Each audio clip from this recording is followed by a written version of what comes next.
The Six Swans. A king was once hunting in a great wood, and he hunted the game so eagerly that none of his courtiers could follow him.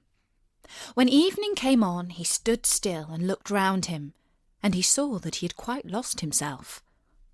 He sought a way out, but could find none. Then he saw an old woman with a shaking head coming towards him, but she was a witch. "Good woman," he said to her, "can you not show me the way out of the wood?" "Oh, certainly, Sir King," she replied. "I can quite well do that. But on one condition, which if you do not fulfill, you will never get out of the wood and will die of hunger." "What is the condition?" asked the king. "I have a daughter," said the old woman, "who is so beautiful that she has not her equal in the world, and is well fitted to be your wife. If you will make her lady queen, I will show you the way out of the wood." The king, in his anguish of mind, consented, and the old woman led him into her little house, where her daughter was sitting by the fire. She received the king as if she were expecting him, and he saw that she certainly was very beautiful. But she did not please him, and he could not look at her without a secret feeling of horror. As soon as he had lifted the maiden onto his horse, the old woman showed him the way, and the king reached his palace where the wedding was celebrated. The king had already been married once before, and had by his first wife 7 children, 6 boys and 1 girl, whom he loved more than anything in the whole world. And now, because he was afraid that their stepmother might not treat them well and might do them harm, he put them in a lonely castle that stood in the middle of the wood. It lay so hidden, and the way to it was so hard to find, that he himself could not have found it out had not a wise woman given him a reel of thread which possessed a marvellous property. When he threw it before him, it unwound itself and showed him the way. The king went so often to visit his dear children that the queen was offended at his absence. She grew curious and wanted to know what he had to do quite alone in the wood. She gave his servants a great deal of money, and they betrayed the secret to her, and also told her of the reel of thread which alone could point out the way.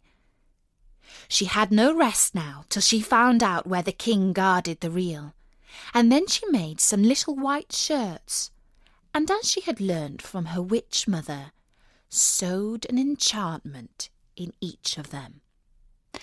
And when the king had ridden off, she took the little shirts and went into the wood, and the reel showed her the way. The children, who saw someone coming in the distance, thought it was their dear father coming to them, and sprang to meet him very joyfully. Then she threw over each one a little shirt, which when it had touched their bodies, changed them into swans, and they flew away over the forest.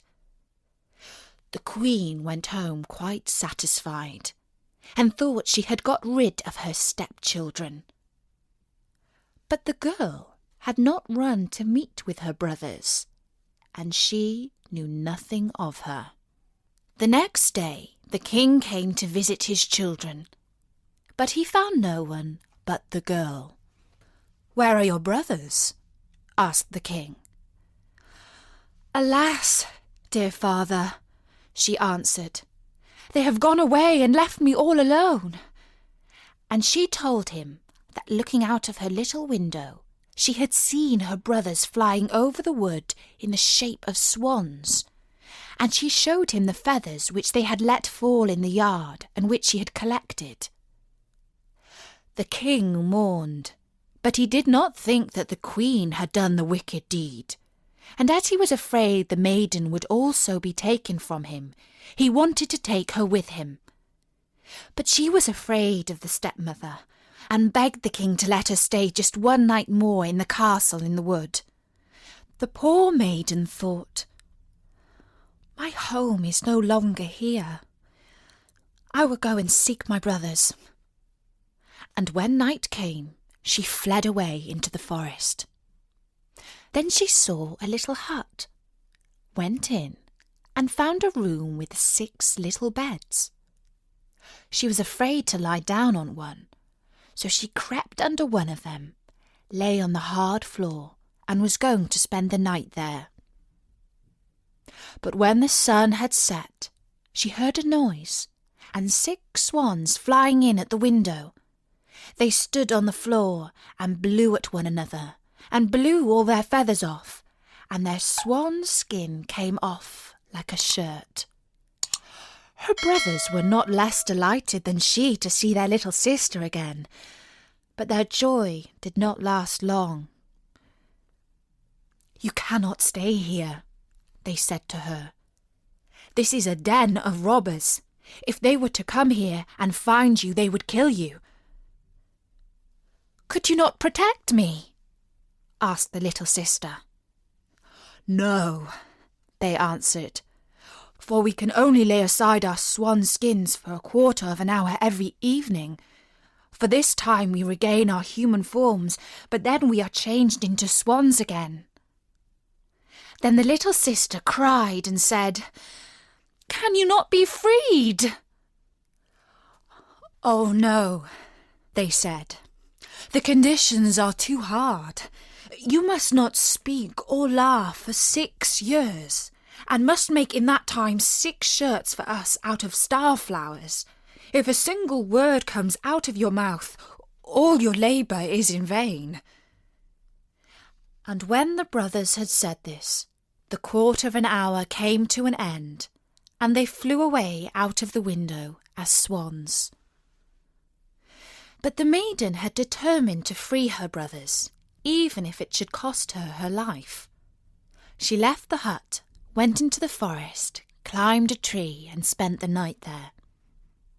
The next morning she went out, collected starflowers, and began to sew.